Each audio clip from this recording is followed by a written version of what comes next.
Persona 4 originally released for the PlayStation 2 in 2008, and for a portion of the fanbase, it is considered to be where the series truly took off. While Persona 3 had been relatively popular in its time, people seem to have fallen in love with the foggy streets of Inaba. This popularity only grew with Persona 4 Golden, an enhanced edition released for the PlayStation Vita in 2012. Until very recently, these games were trapped on their respective systems, but for the first time ever, Persona 4 has arrived on a Nintendo platform, meaning those who have likely gotten into the series with the widely popular Persona 5 will have a shot at playing one of the two titles that technically started it all. What should those people expect from this now decade-old title?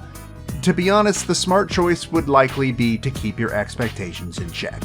In Persona 4, you take control of a high school student who has transferred from his school in the city to the rural town of Inaba, where he will spend the next year of his life living with his uncle Dojima and cousin Nanako. He very quickly makes friends with some of the more eccentric students at his school, like Yosuke Hanamura and Chie Satonaka. His peaceful country life is turned upside down rather quickly when a series of serial murders begin to happen in town, seemingly connected to a strange rumor about watching a blank TV at midnight on a rainy night, a phenomenon that is known as the Midnight Channel.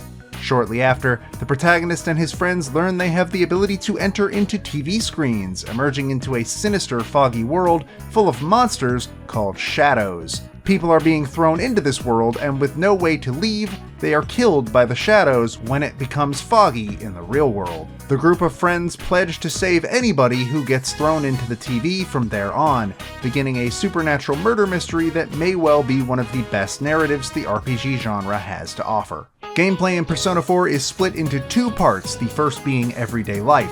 Unlike the other characters on the team, the protagonist has the ability to change between multiple personas. One of the main ways of getting new personas is by fusing ones you already have, and the way to make this process more effective is by doing social links.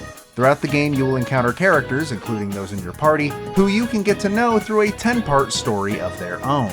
Each character is represented by a different tarot arcana, and furthering your relationships with them will give any personas of that arcana that you fuse a burst of bonus experience once they're born. This mechanic is what really sets Persona apart from some of the other games in its genre, and the most memorable part of the game in general. Some social links are more interesting than others, with characters like Ai Ebihara having a phenomenal arc, while Shu Nakajima is not exactly the most thrilling story to be a part of, but they are all overall worth your time and do a great job of giving you more emotional attachment to Inaba as a whole. The other half of gameplay is the dungeon crawling inside the TV. Roughly every month, somebody in town will be kidnapped, and you will have to venture into their dungeon in order to rescue them before the next foggy day. These are by far the weakest part of the game, made up of massive randomly generated floors that essentially make every dungeon in the game the same dungeon with a different coat of paint. Whenever they do try to have a small gimmick to set them apart, these wind up being more frustrating than interesting, such as requiring you to backtrack 2 floors to open a door,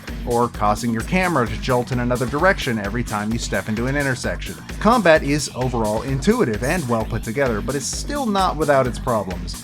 As in other Persona titles, hitting a shadow with a type of attack it's weak to will give the character another turn while knocking that shadow down.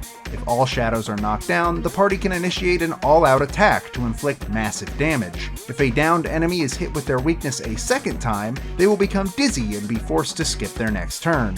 But be warned that this can also happen to the people in your party. The issues with combat come in later dungeons, when enemy types are seemingly built to be as annoying to fight as possible, with a lot of them only able to be hurt by one type of attack, yet having an ability that makes it incredibly hard to hit them with that specific type, causing the whole fight to be even more up to RNG than usual. In general, Persona 4 is deserving of its spot on the list of best JRPGs ever made, but it absolutely shows its age.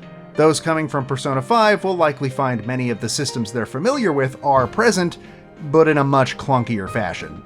The bland dungeons and sudden difficulty spikes might also turn off new players, but if they can push through those, they may find a thrilling murder mystery featuring some of my favorite narrative moments in the Persona series. Add this to an extremely likable cast of characters like Kanji Tatsumi or Yukiko Amagi, as well as one of the most catchy soundtracks to ever be put into a video game, and you may well find yourself falling in love with Inaba. Despite all of its flaws, you might find that in the end, you're actually sad to leave.